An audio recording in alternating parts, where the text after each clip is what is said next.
মানিকগঞ্জ জেলার ঐতিহ্যবাহী কাভাটিয়া দুধের বাজার। আজকে দুধ গেল 80 টাকা 90 টাকা। দুধ কত টাকা কিনলেন মুরব্বী? 80 টাকা।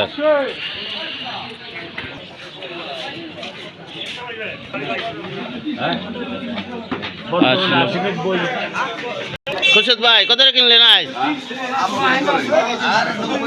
90 টাকা 80 টাকা। ভাই কত টাকা কিনছেন দুধ আজকে?